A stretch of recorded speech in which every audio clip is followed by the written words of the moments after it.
আমরা শুনেছি যে এই মিষ্টির দোকান নিয়ে অনেক একটা বড় যে ইতিহাস আছে। আচ্ছা, যে ইতিহাসটা আমাদের শহীদ রাষ্ট্রপতি জিয়াউর রহমানকে নিয়ে জড়িত, সেই বিষয়ে আপনি জানেন? আমি জানি। সেই বিষয়টা যদি একটু দর্শকদের উদ্দেশ্যে বলতেন। আসলে আমি এখানে আসলাম দেশনেত্রী বেগম খালেদা জিয়ার জন্মবার্ষিকী। আমাদের সন্দীপের কৃতি সন্তান নূর মুস্তফা খোকন সাহেব, ওনার এই জন্মবার্ষিকী উপলক্ষে প্রায় 100 জনকে বৃত্তি প্রদান করেছে, যারা জিপিএ 5+ পেয়েছে তাদেরকে। তো সন্দীপে এসে আমাদের বিএনপির সর্বস্তরের নেতৃবৃন্দ আজকে এখানে ছিলেন এবং সাধারণ জনগণ এখানে ছিলেন। তারাই বলেছে যে 1978 সালে শহীদ প্রেসিডেন্ট জিয়াউর রহমান ওনার জীবদ্দশায় এখানে ঘটনা চক্রে যাওয়ার সময় এখান থেকে মিষ্টি খেয়েছিলেন এবং ওনার এত ভালো লেগেছিল, পরবর্তীতে উনি এখান থেকে লোকমার ঢাকাতেও মিষ্টি নিয়ে যেত।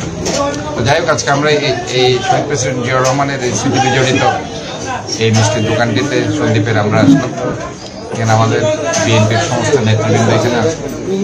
তো যাই হোক, আমাদের খুব ভালো লাগছে যে আজকে আমাদের দেশনেত্রী বেগম খালেদা জিয়ার জন্মবার্ষিকীতে ওনার প্রয়াত স্বামী দেশনায়ক তারেক রহমানের শ্রদ্ধেয় পিতা, প্রাক্তন রাষ্ট্রপতি, স্বাধীনতার ঘোষক শহীদ রাষ্ট্রপতি জিয়াউর রহমানের স্মৃতি বিজড়িত এই জায়গায় এসে আমাদের খুব ভালো লাগছে এবং আমরা আশা করছি যে এই স্মৃতিগুলো আমরা যদি ধারণ করতে পারি, সেগুলো অবশ্যই যেমন অনেক জায়গায় যেমন খাল খনন কর্মসূচি করেছে, চন্দনায় সে যে জায়গায় খাল খনন কর্মসূচি, সেখানেও আমরা এখন সেই স্মৃতি বিজড়িত জায়গায় যেখানে উনি বসেছিলেন সেই জায়গাও আমরা এখন করে দিচ্ছি। তো কাজে এই স্মৃতিগুলোকে আমরা যদি ধারণ করতে পারি, নেক্সট জেনারেশন জানতে পারবে শহীদ প্রেসিডেন্ট জিয়াউর রহমানের সম্বন্ধে, জানতে পারবে এবং জাতীয়তাবাদী আদর্শ। ধন্যবাদ। শুনছিলেন যে এখানের যে শহীদ রাষ্ট্রপতি জিয়াউর রহমানের যে স্মৃতি রয়েছে, সেই স্মৃতি আমাদের মাননীয় মেয়র কিন্তু বলেছেন যে কখন এসছেন এবং তিনি আসলে এখানকার যে মিষ্টি সেটি খেয়ে আসলে তিনি তৃপ্তি প্রকাশ করেছিলেন। সেই ঘটনা বলে কিন্তু এখানকার যারা লোকাল নেতৃবৃন্দ রয়েছেন বিএনপি, তারা কিন্তু খুবই আবেগের বসে কিন্তু তারা কিন্তু এই কথাগুলো আসলে তুলে ধরেন। কেননা এখানে তারা যার আদর্শে রাজনীতি করেন, যার আদর্শকে সামনে রেখে আসলে বাংলাদেশ জাতীয়তাবাদী দল বিএনপি রাজনীতি করেন, আর সেই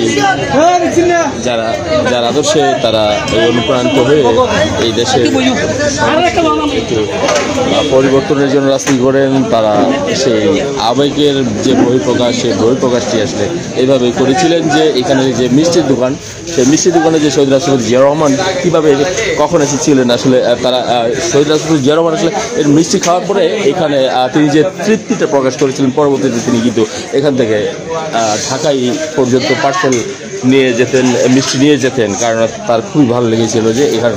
তো এইটা হচ্ছে সন্দীপের যে একটা স্মৃতি বিজড়িত স্থান শহীদ রাষ্ট্রপতি জিয়াউর রহমানের, সেটি নিঃসন্দেহে বলা যায়। আর সেই স্মৃতি স্থানেই কিন্তু আজকে এই দিনে, আজকে হচ্ছে আমাদের দেশ নেত্রী, আপসহীন নেত্রী যিনি, তার শুভ জন্মদিন। এই শুভ জন্মদিন উপলক্ষে আসলে এখানে প্রোগ্রাম রয়েছিল এবং সেই প্রোগ্রামের ক্ষেত্রে আসলে এখানে আসার পর আমরা কিন্তু এই আজকের এই শুভক্ষণে কিন্তু এই শহীদ রাষ্ট্রপতি জিয়াউর রহমানের স্মৃতি বিজড়িত এই মিষ্টির দোকানে কিন্তু আজকে আমরা মিষ্টি খেতে এসেছি। আমরা মেয়র মহোদয় কিন্তু এখানে আজকে মিষ্টি খাওয়ার জন্য এসেছেন।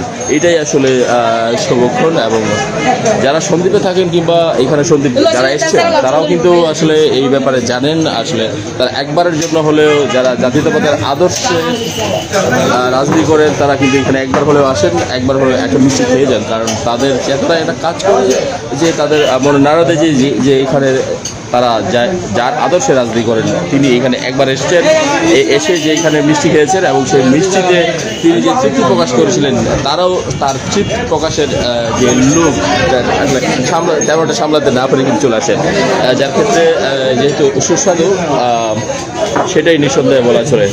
আর যার কারণে আমিও এখন নিয়ে খাচ্ছি।